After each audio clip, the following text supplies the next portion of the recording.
There we go. Perfect. Well, I appreciate it, and thank you for the invitation to be here this morning and to speak to a group looking at either coming to the United States through FDI or helping attract them into the country and into the greater region, Chicago, up through Milwaukee. As I said, my name is Coleman Pfeiffer. I'm a manager with Ernst & Young. I've been with the firm just over 3 months, so I'm pretty new. Prior to my role with EY, I was with the state of Wisconsin, with the Wisconsin Economic Development Corporation. I was their Director of Business and Investment Attraction. So what that means is that any project that really came into Wisconsin was looking at multiple states, typically came through my desk. And then I would escalate it up the ladder or would work on it with firms like Ernst & Young or CBRE, JLL, and the like, trying to work on these large projects. So I'm here today to talk to you about Foxconn in specific because it's the largest project in the US, and it's probably the most exciting. And I can tell by the turnout that it's really exciting for most. I cannot beat the weather. That's impossible. So I'm thinking they're all sitting in traffic. But whenever I talk about this deal or any deal, I need to throw it out there, and there's a caveat that I'm going to speak in a lot of like I's and me's, but let's be honest, I did not do this deal alone. I was one of a lot of people. Nothing drives me crazier than when people get up on stage and they talk about how great they brought like a $10 billion deal in, and they were the only one working on it.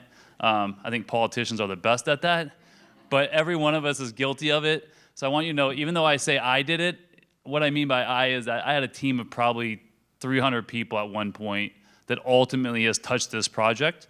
They're actually breaking ground this Thursday. At least that's the goal. The President of the United States will be there with Speaker Ryan, Governor Walker, and they're actually going to officially put shovels in, although they're already doing work. So we've come a long way in a year. And I'm going to kind of talk about where we started in this process that I think will lead into the panel, which will talk about this as well. So roughly March of 2017, we received one of the best phone calls that I think the state of Wisconsin's ever received, and it was with Haribo of America.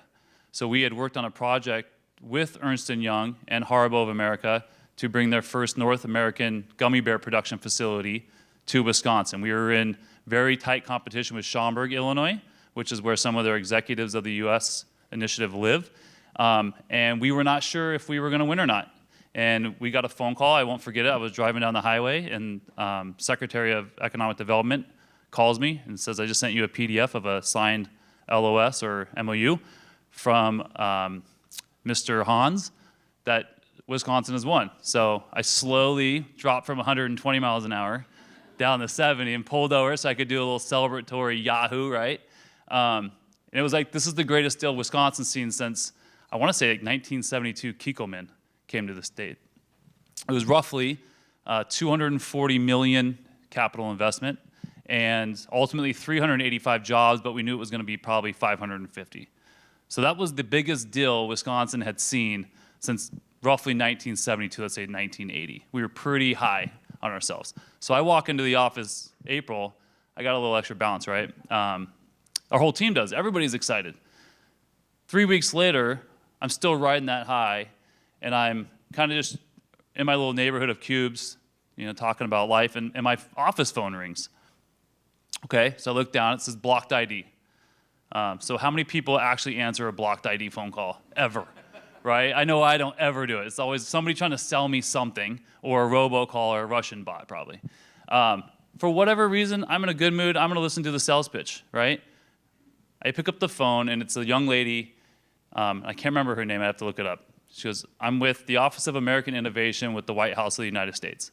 I'm like, well, I don't get this phone call often, right? And now I know I was blocked. And she says, are you Coleman Pfeiffer? I go, yeah. She goes, I was given your name by somebody working on the project, and I have an opportunity. It's roughly $10 billion and 10,000 jobs that Wisconsin's a finalist. So first I think she's saying millions, like we all would, right? And I go, can you clarify that again? $10 billion, 10,000 jobs. So I kind of perk up, get the notebook out. And I'm taking notes with a little bit of skepticism, right? I mean, who just calls you out of the blue with a $10 billion offer? It's like, you need my social security and then you'll wire me the money, right? So I'm taking these notes down, and she's giving me very, very vague details, right? I don't know who the client is, the company, the main players. All I know is that it's Tuesday, 10:30, and they want the governor in Washington, D.C. on Friday for a 10 a.m. meeting in the White House. And my initial comment was, you obviously don't know how this works. The governor does not drop his schedule with 3 days' notice with an unknown client, with unknown circumstances, and unknown people. It's not going to happen. So my job from that point forward over the next 3 days was to vet this lead and really make sure that when I told the governor to get on a plane, that my career wasn't ending. I mean, let's put it out there. My credibility was on the line, right? So going through the process, we ultimately got the name of the company. Okay, it's Foxconn. What does Foxconn do? I had no clue a year and a half ago or a year and a couple months ago. All right, they make iPhones. I like iPhones, so it's a real company. Who are these two individuals? I got in contact with one Alan Young, who's the director of U.S. Initiatives, and then his assistant, John Garnetti, who's like his right-hand man of U.S. Initiatives. I spoke to them. They were out in California, becoming more credible. Ultimately, Ernst & Young is the consultant representing them. We had just closed a huge deal with Haribo. Phone call goes to the governor's office. He's on a private, or the state plane, Friday morning to meet with the chairman of Foxconn, chief of staff, Reince Priebus, and Ernst & Young representatives. And the project from that day kicked off. So they get off their meeting at 12 o'clock. They go and tour some of the cool technology that Foxconn makes, which is quite incredible. And I get a phone call that Friday at about 3 o'clock that a delegation team is coming on Thursday to do a site visit of 10 sites. Get started. Initial panic, right? I have 5 days to have the biggest site selection visit that we've ever seen in our state. And I kind of know how to do this, I think. The beauty of it is that we had just done the Haribo deal. So we had a pretty good team in place, and we just called them all back to the table and tried to explain to them this opportunity that was coming. After we all kind of took deep breaths over the enormous size of this, we were able to throw out a site visit in roughly 4 days that showed them more or less 10 sites that were over 750 acres. Not all those sites were publicly owned. In fact, the site they chose was owned by, I think it was 10 individuals on the 750 acres that ultimately had to be purchased by the village. But over a series of 2 to 3 months, this project developed and got done. They initially wanted the project to be announced on 4th of July, so that gave us roughly like 60 days. And we all looked at the chairman and said, that is the most aggressive timeline in the US. You just can't do that.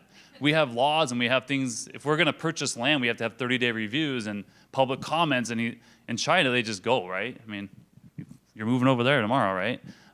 So we had to explain the difference between working in the United States and some of our governmental laws and our open records and our open comment periods compared to what the businesses can do, and whether it be Taiwan, Japan, China. And while he is one of the biggest companies in the world, it carries weight, just not the same weight. So we expanded his expectations to August 1st. We find that a win in the negotiation. But that process of 3 months was incredibly insane. It's probably the hardest I think I've ever worked. I think if anybody ever doubts government workers working hard, that's a great project to point to. It was easily 80-hour weeks.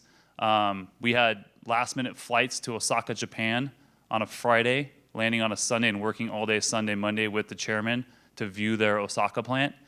And what I'm getting at is that because the timeline was so demanding, there was a great deal of flexibility that was needed. We needed to accommodate some of their unrealistic requests, mostly around the timeline, and some of them going so fast they actually go backwards sometimes, and being able to work around that. And in a government agency, that's not easy always to do. And I think one of the things that separated Wisconsin from Ohio and Michigan and some of the others was our ability to do that. Having a Republican-controlled government, House, Senate, and governorship definitely helped that, I believe, in being able to be flexible. But that timeline was incredibly demanding. But ultimately, it worked out, and they had the most confidence with not just our state and our ability to be flexible and to meet their demands, but ultimately with Governor Walker, and the chairman and the governor have a very good relationship. I think part of that is the work ethic. When I talk about that flight to Japan, they landed, I want to say it was Sunday morning at 2 p.m. Japanese time. They were supposed to go to their hotel, freshen up for a dinner. The chairman met them at the airport in a private car.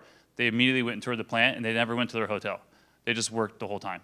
And I think he took that as a sign that Wisconsin was willing to work hard for him from the top, highest level official. I think that had a huge piece of it.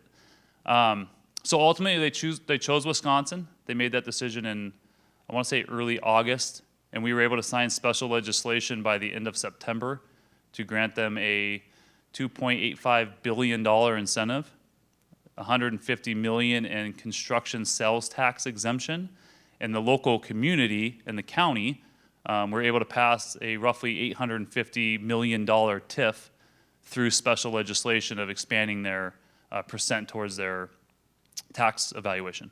All this happened in a 3 or 4 month period. That's just not normal, right? So it shows the ability to move quickly and how important that was on this project. People typically ask how we won it, and I wish I could point to one thing, because then I would write a book and I would be rich. If I could just say it was this one thing. It's a lot of things that went into it, a lot of hard work, a lot of really smart people, a lot of people who were okay not knowing what they were doing and just working towards an end goal. Because on a project like this, you kind of fly by the seat of your pants at time, and you're innovating more than you're following a procedure. But from the very beginning in the RFP, they listed 3 criteria that were pretty solid throughout the process. So the first was cost, the second was speed, and the third was talent. So cost-wise, now that I work at E1, I've gotten to see some of the behind the curtain. Cost-wise, we were all pretty similar, the 3 states that it was really boiled down to. We had a similar state of business and the environment, income taxes, and those types of things. The incentives were surprisingly pretty in line. I mean, you're talking about hundreds of millions, but when you're talking billions, that's, rounding errors, I guess. So I was surprised to see that. It really came down to the speed and the talent. So the speed, we just talked about how we were able to be flexible and really accommodate them. They would tell us they were going to show up with 10 people, and they show up with 80. How do you accommodate that when you don't have a charter bus, right? So you'd have to kind of figure it out. I think we were able to do that very well. But the key piece at the end was the talent, and I think that also shows the flexibility of our education system, specifically the technical college. So they're bringing semiconductor manufacturing and engineering into the United States. We don't have that anywhere. We don't make TVs in the United States. We don't have that education system. It's just not a talent pool that we possess anywhere in our country, really, at this point in time. So we had to show them the confidence that our technical college could create a curriculum that would educate people over the next 2 to 4 years that could fill these first-level jobs. We had to show them that the universities, not just in Wisconsin, but in Illinois, really the Big Ten states in the Great Lakes region had the capacity to produce engineers that could be in this field and could be plugged in with limited up training once they got there. And I can say that our technical college did an amazing job of adopting Foxconn into their campus, Gateway campus in Racine, but the tech system in general, and showing them the curriculum that they were already identifying with Foxconn's help and some of Foxconn's manufacturing products, so that we can train people immediately to get these jobs that pay roughly $40,000 to $55,000 a year after a 2-year degree, and really fill that pipeline. So it's not one thing. It definitely wasn't just the cost of doing business, because we probably weren't the cheapest state or the most popular in that demand, but it was the combination of being able to be fast, being able to train their talent, and really just being accommodating and ready for the opportunity, which all boils back down to us working on the Harbo deal, setting up the state government to understand how these FDI projects work, but ultimately being able to take on a project with such high demands and such a quick timeline. So I know we're going to talk about some of that on the panel in a couple minutes, right? I think we have a break. Yeah, so if anybody has any question, happy to answer them now, or you can grab me in between sessions. Yeah, thank you, Coleman. And because a couple of the communities are going to be leaving, I just wanted to grab you for one question. So the towns that Caribou and Foxconn are actually in, can you remind us which communities they're actually located in? Yes, so the Haribo project is in Pleasant Prairie. The Foxconn project is in Mount Pleasant. They get very confusing. And they're right on the border. Well, the Foxconn project is right on the border of Kenosha. So it's as far south Racine as you can go. That's And that's primarily because of access to Chicago workforce. Exactly. And so did those towns have to designate a kind of a unique team that could approach this in the way that you described? And did they have to hire other people, outside advisors, to support the review process, all of the legal issues with respect to the property, and actually did the property itself get bought by the towns in order to deliver to the... Right, great question. So the Harbor project, not as much. There was a team that was on top of the initial kind of attraction team. For Foxconn, absolutely. So the initial team that took the first site visit was roughly, we'll say 20 of us. And then we added some business leaders for a dinner just to talk about how great doing business in Milwaukee was. When it ultimately got said and done, the Village of Mount Pleasant had hired a number of law firms and realtors to take option on the land. Ultimately, the Village of Mount Pleasant purchased the land. Some of it was all agreed upon purchase prices. The properties next to State Highway 11, which is the northern border, that was through eminent domain for highway and utilities. So some of those houses were taken. That's what you probably read about most are those people. And they got a little bit less value because the houses weren't right in the middle of the lot. But yes, there was a team. I mean, I mentioned at the beginning, while it started maybe with 10 to 20 of us, every single cabinet within the government was involved. We had weekly calls on Tuesdays. There's probably 20 to 25 government people on those calls with Foxconn. The local team probably has 50 people working on this, from the tech college all the way through the law system, and creating this TIF and working within the state statute to create a $785 million TIF, or 850. So yeah, it was a huge team. Obviously, it's a unique project and it's an outlier. But even when Haribo purchased their land, the city or the village purchased that land. So they hired a private realtor to go in and negotiate that land price with Abbott Labs, and then ultimately sold that to Haribo to build. Any other questions? If we have time, if we don't, I can hold this to the panel, but I'm really curious about the infrastructure upgrades, new residential, new commercial that's going to be sort of coming online over the next few years to support this workforce. Yeah, so that's a little bit of an unknown. And I was actually mentioning this earlier in the hallway. Every day Foxconn comes out with something that like blows your mind. So we're gonna have a smart city now. I don't know what a smart city necessarily means, but they're gonna build it. A lot of 5G technology, and they want to integrate. So they own, in addition to their 750 acres of, we'll say phase one, they really own, I think it's 1,500 acres. So some of that will be for supply chain, but some of that is going to be for residential and a community. Part of that TIF that they put together from the village is to support a police fire station, and I believe a new school district they're looking at, but there will be police and fire on site. You're talking a 21 million square foot building. It will be the biggest building in the world, square foot wise, in Racine County. Never would have predicted that. So they're definitely part of the struggle for the village. The village of Mount Pleasant's small. I think it's 23,000 people. They're in for a surprise. I'm pretty sure this project was not on their 20-year comp plan. So they're going to have to make some modifications and really beef up their local village board, which was probably trying to keep things status quo, right? I don't want the new stuff. You're going to get a lot of the new stuff now. So their landscape is going to look a lot different in 5 to 10 years than it does today.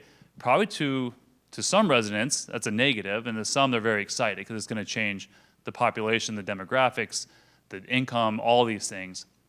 But I don't think they are fully aware. I don't think anyone's fully aware of the total comprehensive impact that this is going to cause.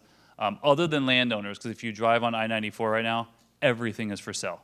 Every piece of acreage is for sale, commercial, residential, industrial. But we do expect quite a bit of a housing boom down there. And I think you're going to start seeing investments in there once cement is actually laid on the site, not just bulldozers and earth movers are up there. You had a question? Yeah. You mentioned having to overcome a lot of unreasonable requests along the way. Were there any particular that stood out that you were able to solve, or that you didn't expect and threw you for a curve? Or? So the first was just the time frame, the July 4th on May 1. I mean, we all looked at each other like, we don't want to say no to a guy worth $56 billion, but we got to tell him no. How do we do this without insulting him and his team? So that was a lot of it, was just how do you negotiate with a country that we didn't really have a lot of experience with Taiwan in general.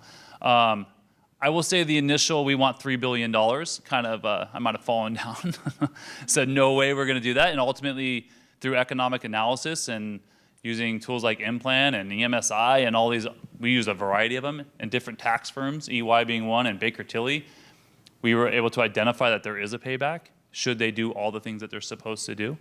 I think it wasn't necessarily a request.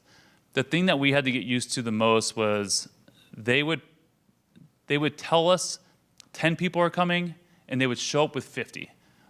We had a dinner set up at a really nice restaurant for 10 people, and they literally brought a bus full of people to eat. And it's like, we didn't buy out the restaurant. We just got a nice table with a lake view, and you have to accommodate that.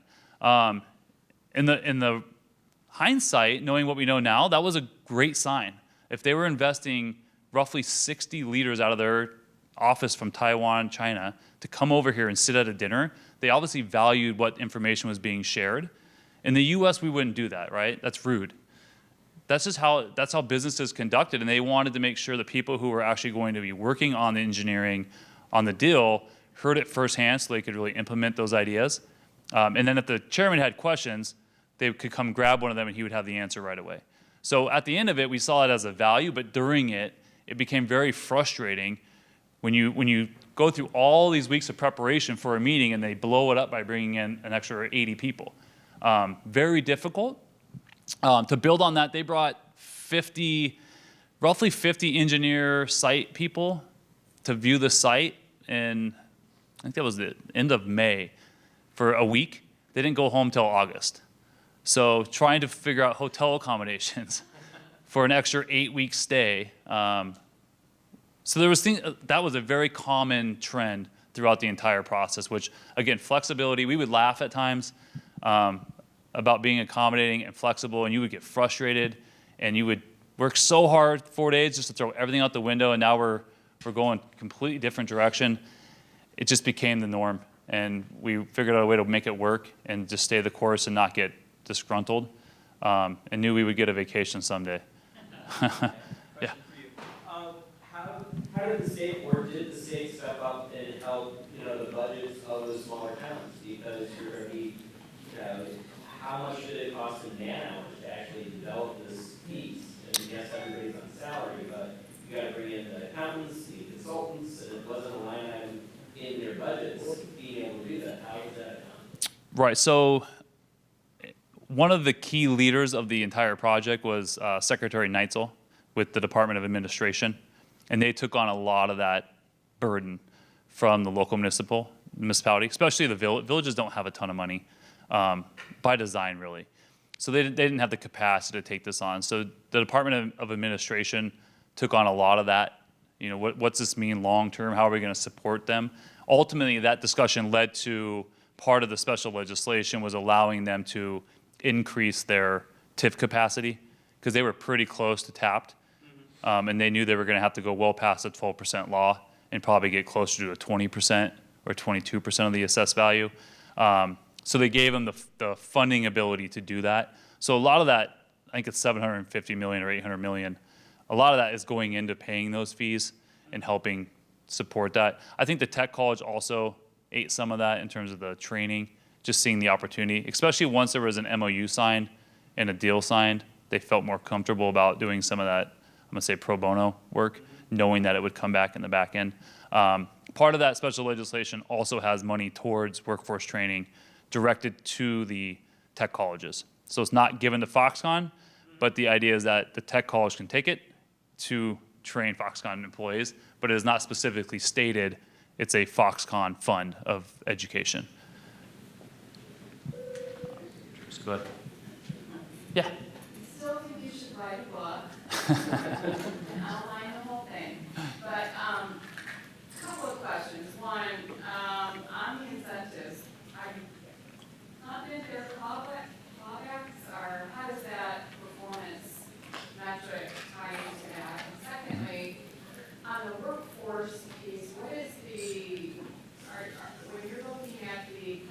line, are you looking at a 30-mile, or are you pulling the, how is the labor coming from the Chicago region? And how are we, the Chicagoland area, feeding into that? Okay, good question. So we'll do the incentive first. So the incentive package they received was just a modified version of a tool the state already had, which we call enterprise zones. Part of the reason it passed through legislation so quickly is that we were not introducing a new idea to the elected officials. We were just modifying a tool that they had already approved and agreed upon. We just changed the percentages of what they could get. So they're receiving roughly $1.5 billion for the 13,000 job creation, and then $1.25 billion for the $10 billion investment. There is a schedule of when those get paid out, and we staggered it over a period of, I think it's 7 years for the CapEx, because it would break the state if we gave it all at once. They are performance-based credits, so they don't actually earn them until they spend the money, and then they create there's a threshold that they have to hit per job in order for incentives to roll over or for them to receive all incentives. There are clawbacks in the agreement. They run out, I believe it's 22 years, I believe. So it's a 15-year creation and a 7-year retention. If they do not retain 80% of those jobs, then there is the ability to go back and claw back some of the money. I say some of it because in reality that would be a negotiation piece. I think they ultimately have to create 10,000 to really be in compliance. But there are definitely clawbacks in there. To what level, that depends, honestly, what side of the aisle you sit on. If you're a Democrat, probably not strong enough. If you're a Republican, it's probably too strong, just because the House was held. But so there's absolutely clawbacks. We're protecting it. It's guaranteed by the chairman himself. It's guaranteed by Foxconn. It's also guaranteed by Han High, which is the overarching parent. So they're able to go get the money back, and they have shown that they have the funding to pay that money back should they get it. Second question was workforce. Where are we getting it? How is Chicago Yeah. region feeding into that 10%? Yeah. So this was I got to give this presentation to the chairman. Probably the nervous I've ever been speaking in front of someone. He could literally pay to have me removed, I think. I had to tell him that we could find him 13,000 people with a straight face. With 2.9% unemployment. It's like, oh, I don't mind that number. Like, and it's not any better in Northern Illinois, by the way. So the way we sold that was a couple ways. So we showed the Big Ten in general and how strong that, I'm gonna say the conference, but those schools are in engineering. I mean, there's a Midwest work ethic and there's an engineering that comes out of the Midwest from Drake to Purdue to Ohio State and around. So we showed the number of graduates each year that we think we could attract. We showed the population in the Chicago market from Racine and also from Kenosha, because Kenosha was in play at one point. So we showed I think it's a 60, 90, 120 around that to show how many people actually live there. And then we broke that down by skill sets of things that they actually do that could easily be transferable with limited uptraining into what they are trying to do to show that they truly had the population they needed. We also showed how many people were considered underemployed or had a degree in engineering but were working in a restaurant. So while they weren't unemployed, they would love a job as an engineer. So we were able to identify some numbers to show them that opportunity as well. So we did a couple different ways. We also showed them a number of Wisconsin graduates that leave the state that we might be able to attract back with a good job opportunity. And that number is quite large, especially for the Chicago downtown. A lot of people leave to Chicago for 5-10 years and then want to come home. So we showed a number of ways that we were going to solve that problem. I wish I had more confidence in those. I mean, they're all kind of hypotheticals, right? And we hope they work. And they're strategies we're going to try. Our goal was to inundate them with strategy because no one really had the answer. I'm guaranteeing you Columbus, Ohio didn't have an answer. If they did, Foxconn probably would have shared it with us by now to get it done. So it was more of how are we going to work with you to attract, train, pay for some of it, and get in there. But Chicago absolutely played a role. While Illinois was not one of the states really in play, the market was absolutely a main reason why they were looking in the Midwest in general. So the reason why I say all that is because obviously if they they meet those thresholds, we have to deliver on employment. And just knowing how that supply chain and all of those other trickle down, if you will, impacts will affect this region, and not, I wouldn't say siphon off, but at least reduce the talent pool in the Chicago market, I think is important to understand, but also important to know in terms of development within the Chicago. Yeah, I think, so we're just talking about the 13,000 initial jobs. The economic analysis shows that there's an additional 22,000 jobs that will be created based off these from your grocery bagger all the way up through bankers, right, who are gonna have to put this money somewhere. The other thing that we did not really forecast or see is the impact it has on construction.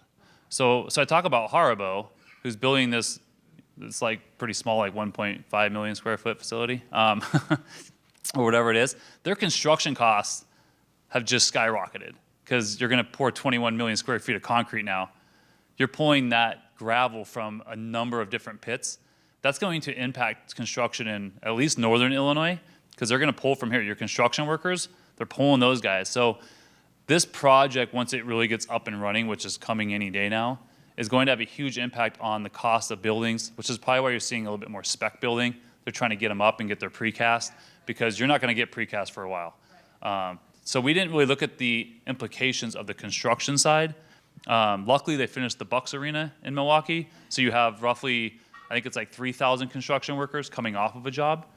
But it's going to tie up a lot of the materials and the labor for a lot of the other projects, the small projects that we all kind of hang our hats on every day. They're going to have a different cost for their real property, probably over the next 3 to 5 years as this thing gets built. Yeah. What is the date for operation, the operation? So they're currently operating right now in a spec building. They roughly produce, I want to say it's 150 TVs a day. They have a single production line with like 50 employees. It's a pretty cool building, retinal scan when you walk in. Pretty cool technology. They are hoping to, so they're breaking ground now. They're going to do a lot of winter work off-site. So they're going to make the wiring systems, the walls, all off-site. 90% of their subcontractors are in Wisconsin. It's an election year, so that may have something to do with that. The idea is come spring, they can bring that material already made and they just start putting it together. And I think they want to be operational with their first 1 million square feet by fall of next year. So they fast track everything? Yes. Actually, that's one of the great things about working in Wisconsin, that all the plan review is done in Madison. Correct. Versus in Illinois, every town has their own. And this project has some special rules with plan review and DNR and EPA and water and so no, they're up in. I mean, they built their entire plant that's almost of similar size. I think it's 12 million square feet in Osaka, Japan. I think they built it in a year and a half. Now, granted, those people, there's not as many labor laws, and they can work year round, and they did that. This plant is the combination of the Osaka plant and also their assembly plant that's in China. That's all in one place now in the U.S. So they have this model. It's just broken up between two countries. They've put it together. So it's going to be a small community. The Fox station in Milwaukee actually went out there and toured both facilities, and if you look it up, it's like Fox channel Foxconn. It's a 3-part sweep series, and they actually do a pretty good job of showing how they make the technology and where it goes, and how Corning glassware fits in there, and it's a pretty neat model. Yeah. Question, what were your risk analysis, or if you had any assessments on risk? How did that factor into the project? So really the only risk analysis we ran was on the incentive itself, and the TIF debt of being able to repay that in a reasonable time frame, which typically they want it in like 7 to 10 years. This one's pushed out a little bit farther. So a lot of that risk came with we basically took the number of jobs created total, so the roughly 35,000, and what they would be paying in income tax back to the state, and would we get a considerable payback in 15 years. So if they create all the jobs at the salaries they say, a 15-year payback. If they don't, it's roughly a 25-year payback. And at the end of the day, the cabinet, and I'm gonna say all cabinet members really had a say in that, felt that that was a safe enough bet. We also ran a pretty rigorous background check and credit check on the 3 guarantors to make sure that if they were in default, they could pay back the roughly $4 billion in incentives should they not do the project or only do half of it. And when you said that the municipalities, you understood that they didn't have the funding to do this project, and there were some that were just donated pro bono, or how did that just happen? Who did they contact to get that agreement? Yeah, so some of it they already had retained on staff, right? So a village, they had their lawyers already on retainer. The Department of Administration through the TIF. So the Department of Administration is backing the TIF, that roughly $800 million. It's actually a little bit larger than that for some of the other things. That if this were to default, the state would help them out and wouldn't put them in a huge hole. I think a lot of the people worked on good faith until that got passed through and they were able to go to contract. A lot of them that did already had worked on projects within the village and have a good relationship. It's not like they necessarily went out to bid for some of it. Some of it they were able to go off of those initial contracts. I know like Pitt Brothers is the one that went and got all the options on the land. They had historically done that for them already. Same with some of the titling. I know the company, Foxconn, also put, I think it was $60 million in an account to help them get started as well. So that money, that was part of the agreement with the developers agreement, that they would put in amount of money to help fund some of that initial stuff. And then as they got the TIF passed through, they could fill it in with matching money. So Foxconn actually paid for some of that as well. Thank you. Any other questions? If you guys have more questions after the panel, I'll be in the lobby as well. Thank you.